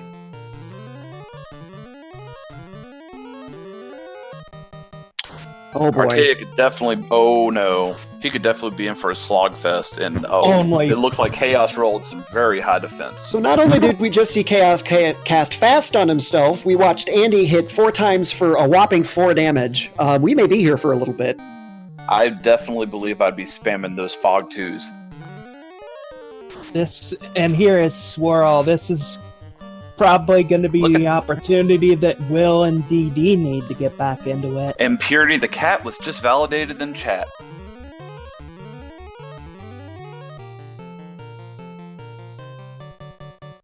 So we've got a real race on our hands here. Chaos is proving himself to be up to the challenge here, and is going to be hard to take down. That's 8 hits for 9 damage, and here comes Crack. Oh lord. I'm waiting for nuclear. So far, aside from that Swirl, it doesn't look like Chaos has a heck of a lot of offense, but as long as Andy's stuck doing single-digit damage, he just managed to break through with a crit there, but otherwise, he ain't been doing much.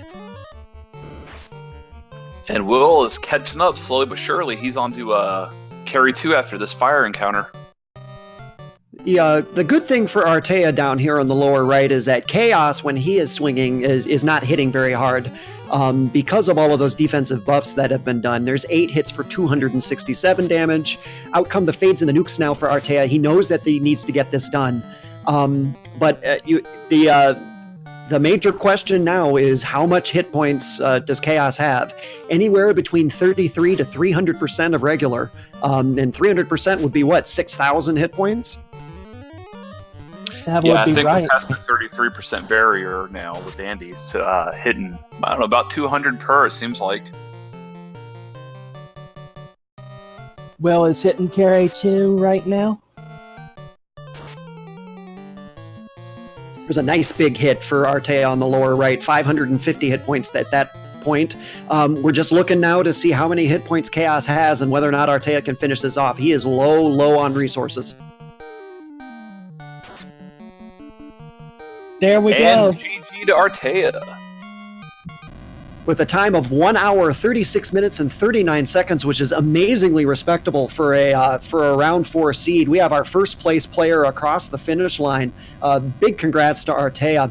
And at this point now, we have a real race for second place with Ice Blue trying to get through Tiamat, and Will Bloodworth with that souped up black belt is right on his heels now, 1 floor behind on the Kraken floor. That's correct. It's looking like a much better decision now, given how the rest of his run has gone. Yeah, and we're seeing X-Ice on Tiamat too, and as much of a slog as Artea had earlier with better physical damage, Will just may catch up.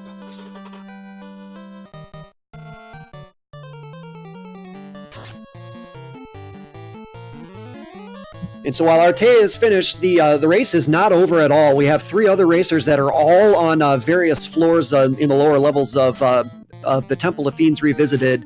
Ice Blue clinging to a short lead over here in the upper left, trying to take down Tiamat, with Will Bloodworth hitting his second water encounter now. It's got to be annoying for him. But again, Will Bloodworth has the ace in the hold here with that high level black belt. We're going to see whether or not it pays off. I feel like Will's probably going to end up beating Ice Blue, given how tough that Tiamat 2 was. It seems like with the damage Will's putting out, he's probably going to have much more luck against him than Ice Blue is going to have. I would be inclined to agree, and someone was saying DD may head last. He may well do so, but all these runners are so close. That's right. I mean, all 4 runners were in 2FR at the same time. And that's saying a lot about the quality of these runners that we've got. Absolutely, especially with the divergent routes they all picked. Yep, it's been an outstanding race so far. They all went in different directions and employed different strategies. Now we're here to see Ice Blue take on Chaos to see whether or not he can solve the riddle here that Chaos is going to present.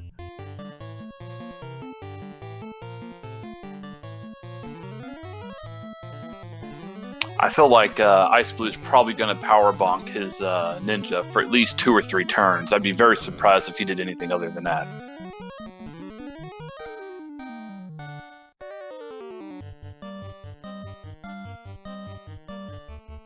It doesn't look like X-Ice Blue has much in the way of spell charges left either, though, so it is either going to be pump up that physical, or he might be left holding the bag.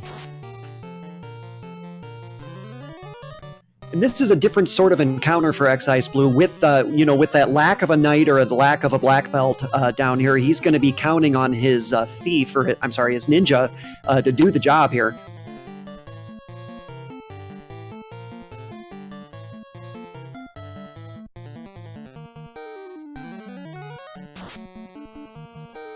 He thinks he's ready, selecting attack on the ninja this round, so we'll see what kind of damage he can put out. Will Bloodworth starting on Kraken, fasting his black belt, and he's going to hit for just comical amounts of damage here.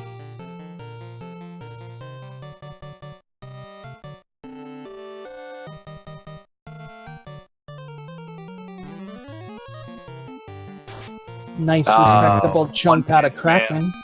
One Punch Man takes a nap. There you go, X-Ice Blue finishing off Chaos up in the upper left GG. with some style. Well done. 1 hour, 40 minutes, 29 seconds with the Bane strats up in the upper left-hand corner. That was awesome.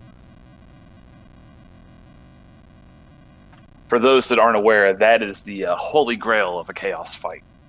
And I do see Ice Blue in the waiting room, so I'm going to pop him over here into the commentary room so that we can talk to him. Artea might be joining us here shortly as well. And we're joined in the chat room by X-Ice Blue. Congratulations and GG on a really fast round 4 run at 1 hour and 40 minutes. You got to feel pretty good about it. I was worried that Temple of Fiends was going to be scary at my low level since nothing was really grindable. But it was actually not too bad except for carry.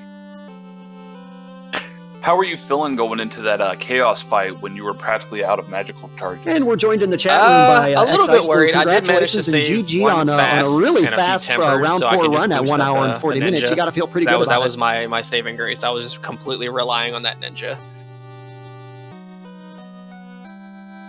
But actually, I didn't even need the ninja. I just I baned him. Yeah, that was impressive. Into that Chaos fight, I did a little of that Dragon Warrior manipulation here, like canceling out the Bane Sword and reusing the Bane Sword, and it worked. Yeah, I think you broke Will Bloodworth's heart because he was hot in your heels coming up behind you.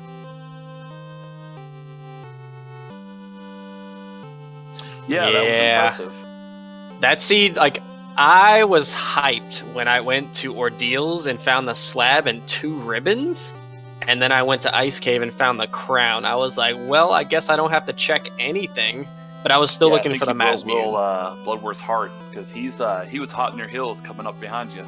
Yeah, for a lot of the game, you didn't seem to have the greatest melee options. When I found the tail and a katana, that was my absolute go mode. Then I just started checking greed chests.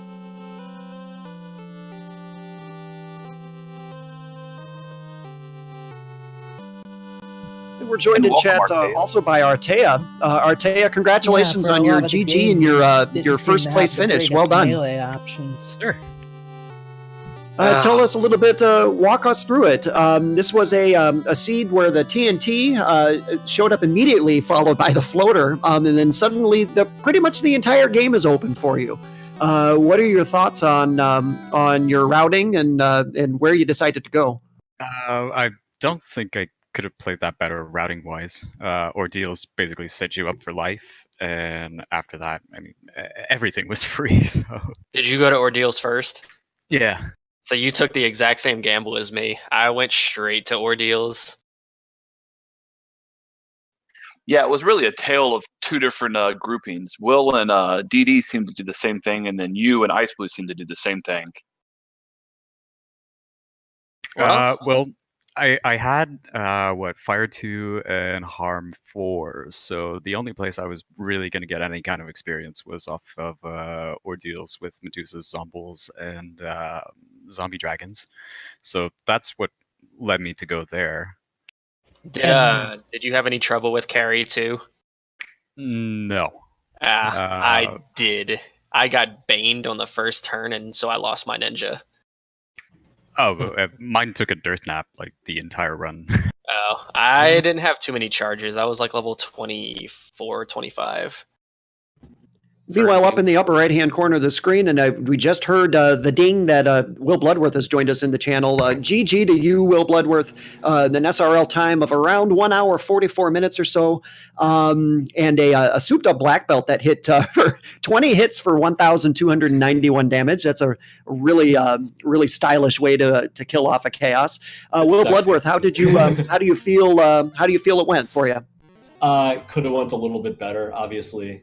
Finishing in, I think, 5th, if you count Tristel's run in there. Out of the 6 of us who are running this race today, I felt like there was a lot of stuff I could have trimmed down. A lot of my routing, a lot of my shopping, menuing, adds up to at least 5, maybe 10 minutes. So it's kind of a disappointment that I finished where I did, but like I said in my comments, there's no shame in finishing behind the folks that I did, because they're all amazing runners in the most sincere sense of what I mean by that.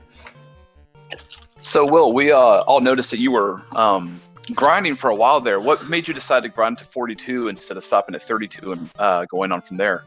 Percentages. 300% can get ugly on Kraken 2, Tiamat 2, and Chaos. So what I didn't want to do was wipe, because I was underleveled.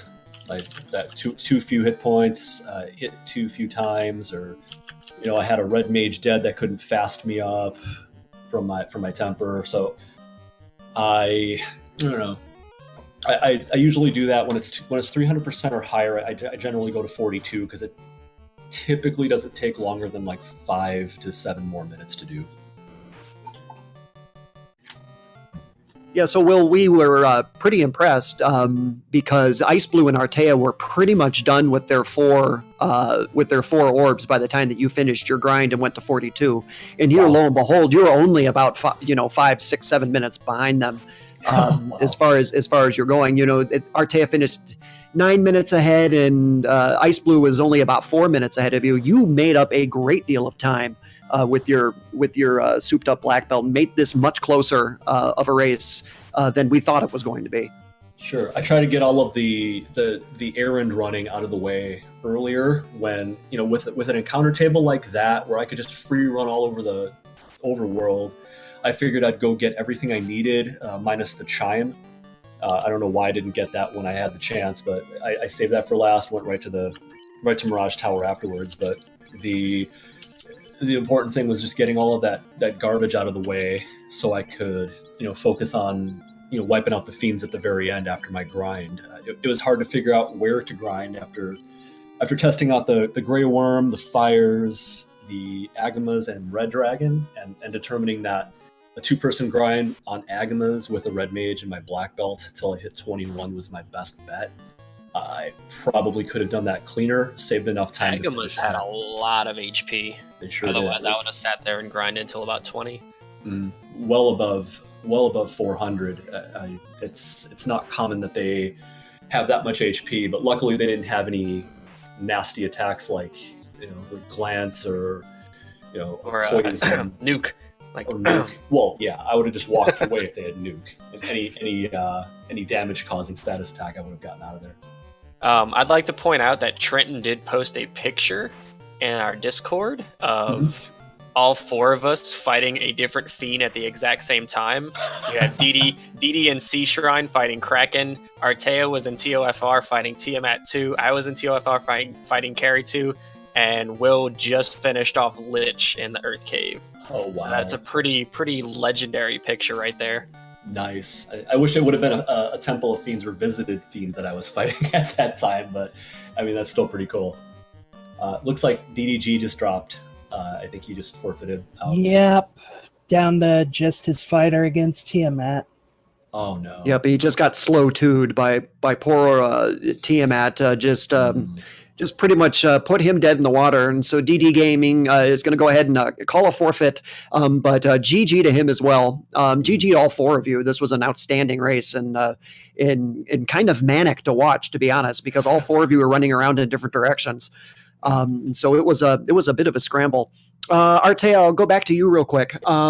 A question for you with your heavy mage strats, you're getting down through Kraken and Tiamat, and it looks like your resources are starting to get a little bit low. What's your strategy at that point to keep a party viable and a party alive down in the lower levels of Temple of Fiends Revisited? Pretty much all you need is a defense sword, and you're pretty safe with a decent level knight. I keep saying, just give me a defense sword, a heal staff, and a power bonk, and I mean, I don't care what you throw at me. Nice. The heal staff, heal potion strat. I remember that. Oh yeah, heal staff, heal potion, silver hammer, white mage solo chaos was pretty fun. So I got a question for Ice Blue that I'm sure a lot of people were wondering, but were you nervous at all with your party configuration? Because you didn't really have a true damage dealer or a tank. I mean, one could argue that some of those bosses really could have wrecked you if things had gone just slightly different. I was worried, but that was the fun of me doing this showcase race, is I wanted to show that a black belt is not always required to beat a seed. You can actually beat a seed with practically any kind of party composition. Well, as far as that goes, you certainly succeeded there. Ice Blue, I'll ask you the same question I asked Artea here a few minutes ago. TNT was found almost immediately, and then the floater was found like at 13 minutes or something completely ridiculous. Is when the first person cashed in the floater and grabbed the airship, and the entire game opens up for you. What's your strategy for routing at that point? Since it was round 4, I was gonna. My idea was just to immediately check the 2 incentivized places. Guaranteed items is definitely a big plus, and since I had, like Artea said, we had Fire 2 and Harm 4, it was practically a free Ordeals, so Ordeals was my first option. And then Ice Cave had Crown, so that was practically just go mode at that point.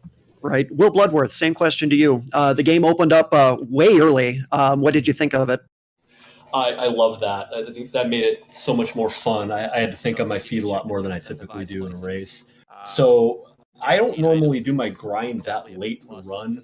I typically will go right to Volcano and figure out which of the 4 enemies I'm going to grind on, if any. Or I tested out the Eye when I went to Ice Cave first because of the incentive, going there, and the Eye was no joke. So I hightailed. I think I got about 3 fights of him before I said, this is not going to take, this isn't going to go well. So I got out, took Ordeals on, got everything there, essentially, go mode at that point, and decided, let's go ahead and do the grind after I get all this other stuff out of the way.